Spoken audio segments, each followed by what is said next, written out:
Hello, everyone. I think that by now everybody knows that I'm not very good at volley. Nevertheless, this topic has been quite on my mind since we talked, and share with you what I've learned over the last decade or so. This concept of distribution being the queen, in my mind started back when I was at BYU Television. At that point, distribution was, or still is, for that channel, all about acquisitions. You get more distribution, the more you invest in your network.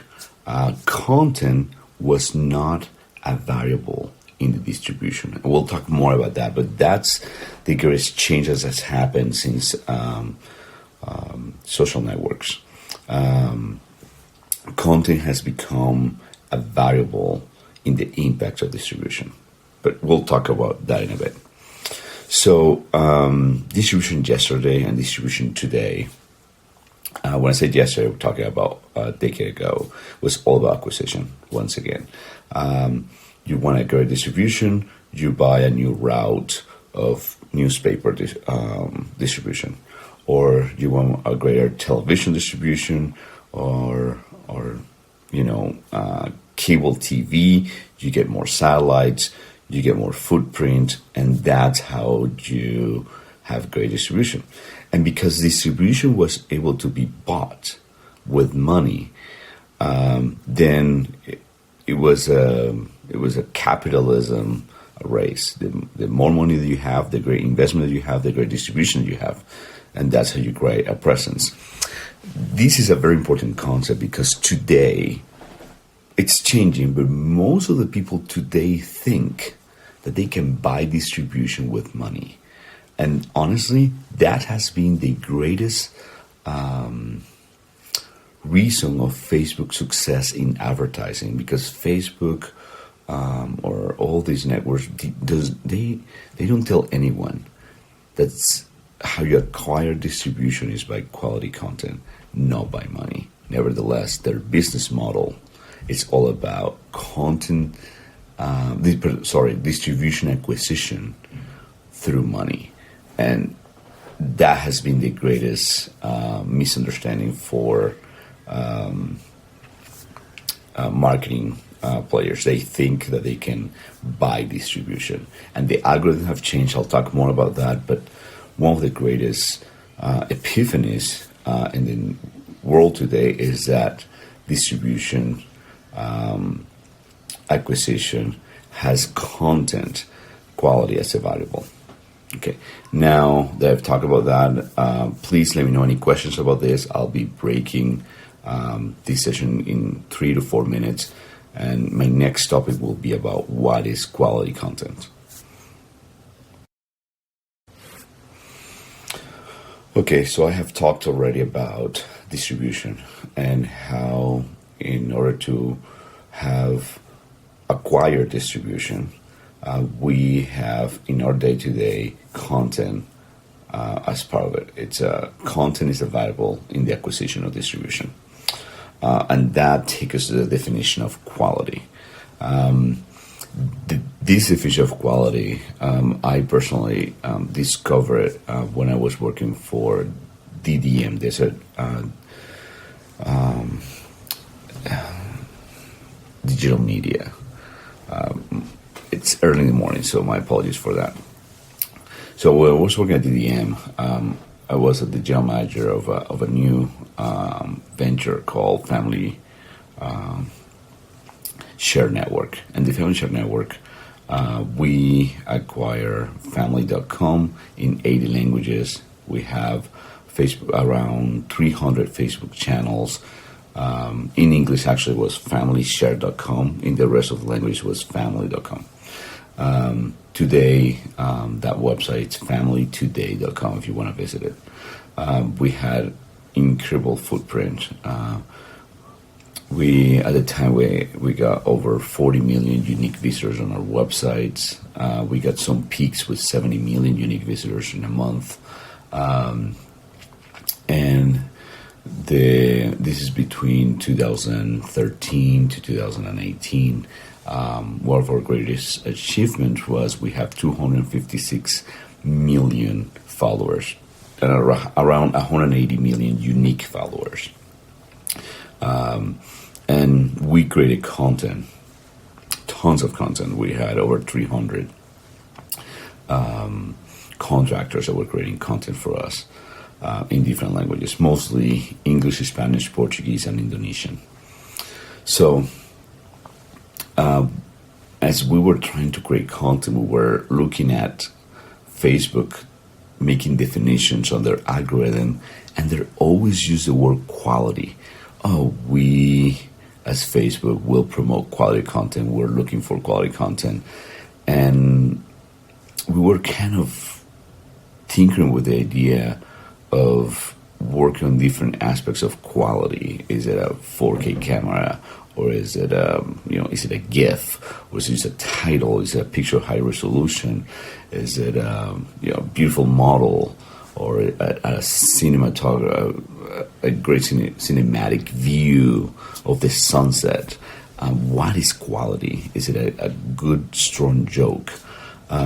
So this was all the different aspects that we're looking into it, and we finally found the definition of quality by Facebook. And we can probably look at it. You can search, quality content, Facebook's definition on Google. But what Facebook defined as quality, this was back in 2014 with one of the first strong changes of algorithm. They define quality content as the content that engages with individuals through likes, comments, and shares. So quality content has nothing to do with what we defined as quality before on television, which was a cinematic view, or a great, a 4K camera, or an incredible director. It was all about what the audience thought was engaging. This epiphany changed our way of doing content, because then we had to put the user in at the core of the creation of content instead of the creatives. And this changed how we did content, and that's how we were so successful. I'll talk more about great content, and then finally about Queen as a distribution tactic.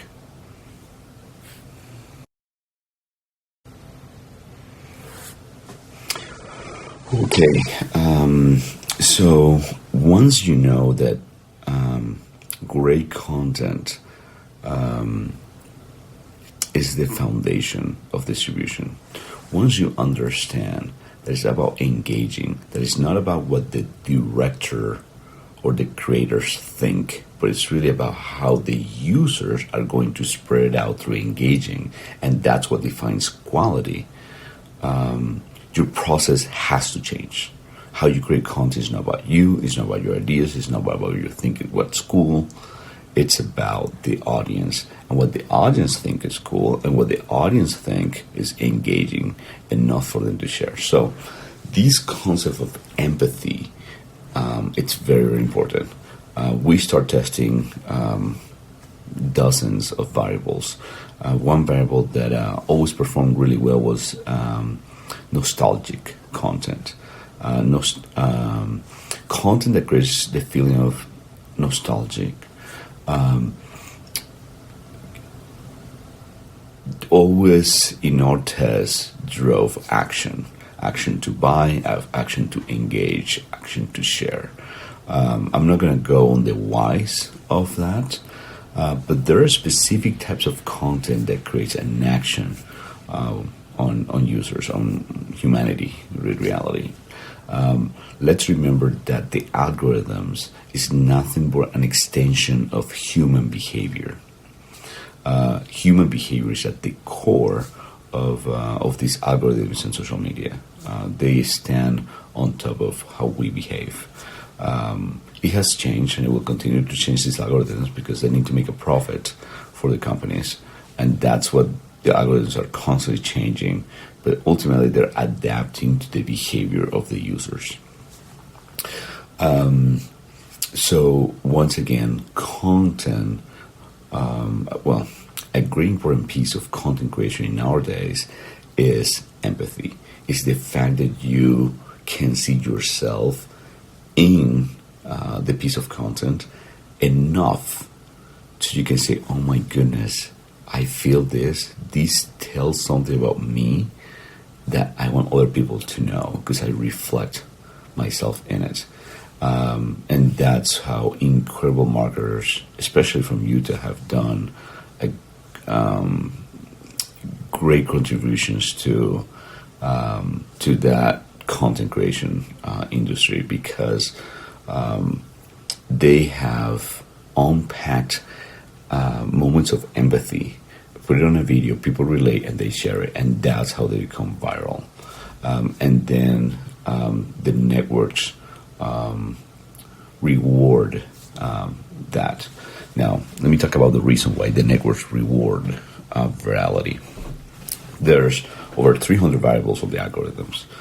There's really two main variables that has the most weight on the algorithms.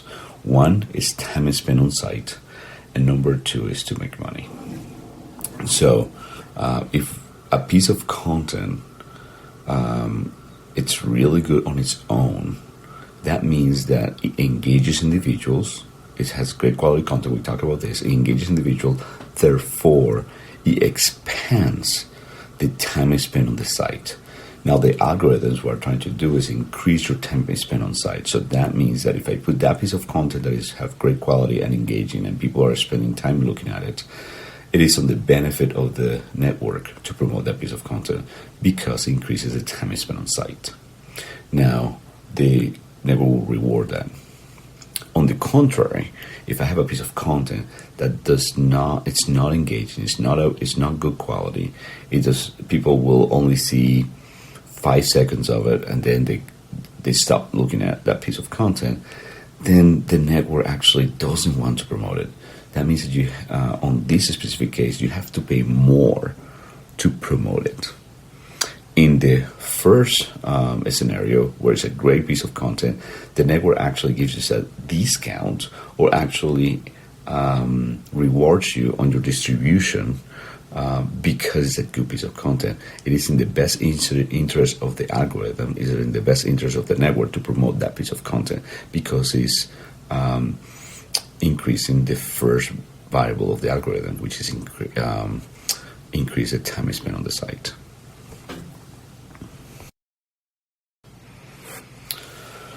All right, I hope that by now I'm not bothering you guys too much on this topic, and I hope I'm being clear. Please provide any feedback. I'm very vulnerable on this. I'm not sure if I'm putting all my thoughts together in a way that everybody can understand. So any feedback, it's appropriate. The last point that I want to talk about is more about tactics on reach. So again, great content is the foundation. And on top of that, you have to account distribution. The way you account for distribution is by putting your user inside of the content creation process and create feedback loops. A lot of people do not understand what means fail fast. The most important aspect of failing fast is actually your cost of failing. When you have a high cost of failing, so let's say I have $1 million budget and my cost to fail is $1 million, that means I can only fail once. And that's it, I'm done. I can improve because I spend all my resources in failing once because my cost of failing is $1 million. On the contrary, if I have my cost of failing is 50 cents, that means I can fail, and I have $1 million of budget, that means I can fail 2 million times. And probably by 30,000 times failing, I will improve. Of course, you have to add the variable of, evolution and progress and getting better. But now you can fail so many times, you have so many lessons to learn, you get better, better, and better. So your cost of failing is extremely important when we talk about failing fast. And that's one of the first things. One of the challenges of content creation is that content is expensive. So if you're creating, sorry there, I got a notification and everything stopped. So one of the most important things on content creation is it's failing fast. Content could be expensive. One of the things that we need to do is lower the cost of content creation. How we do it? Do we do it with posts, memes, images, and trying to find out what is the messaging that users want and users will resonate with. Now, more into reach. There are two types of reach. There's paid reach and there's organic reach or earned reach. Paid, it's extremely easy. Facebook has done a great job on it, as well as other platforms, Google as well, in terms of how to buy media. Your audiences are extremely important. There's another trend about demographics that I can talk more about that, but demographics doesn't matter. It's about psychographics. It's about behavior. You can have people with a specific demographics have different behaviors. So it's all about psychographics. It's about when I build my audiences, it's about what they, about behaviors really, and what they're attracted to. Instead of more of a psychographic demographic aspect of where they are and what their age are, what their gender is. It's more about behaviors and experiences. On the other side of organic, you have own channels and you have influencers. Influencers, even though it's considered an organic strategy, you're still paying influencers. You're just paying them on the side and you're leveraging their own organic footprint. It is important lately that you work with micro influencers. The algorithms has really shown that micro influencers have benefit in terms of distribution. The mega influencers, actually, the algorithms are not beneficiating them as they did 3 or 5 years ago. So micro-influencers at this point is a great tactic for organic distribution, and you can get a lot done. Ultimately, people are not spending the time to build their own channels. Companies are building their own channels and having a direct relationship with the users and testing the messaging are the ones that are going to win at the end. And part of doing that is with pay advertising on your own channels and trying to grow the channels. I think that's it for now. Please let me know any questions. I could expand on any other of the topics. I hope this is useful, and I look forward.